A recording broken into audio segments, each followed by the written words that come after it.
पसंद करेले कि अब कमा जाले चिराग पासवा मोदी जी पसंद करेले।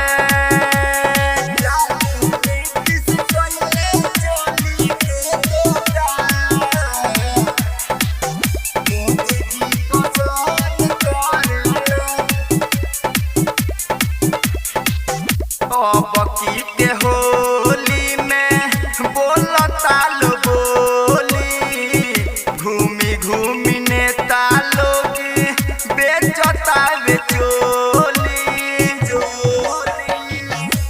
बकीते होली में बोलता लो बोली घूमी घूमी नेता लोग बेचता बेचोली।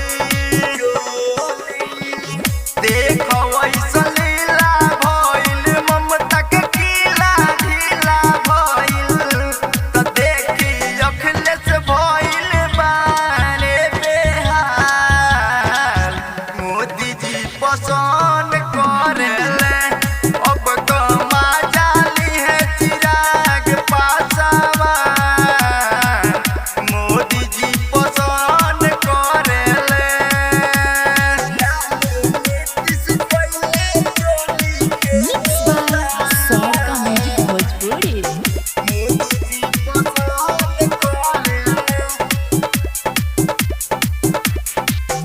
प्रमोद प्रेमी काहे कैल वैसन काम हो पूरा बिहार के डूबाई दिल नाम हो।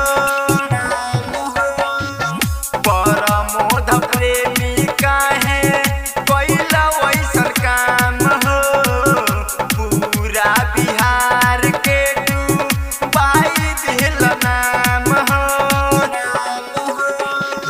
राजकुमार तिवारी कहे देखो दुनिया सारी कहे लालू नीतीश कैले चोली के दुकान मोदी जी पसंद करेले अब कमा जाले चिराग पासवा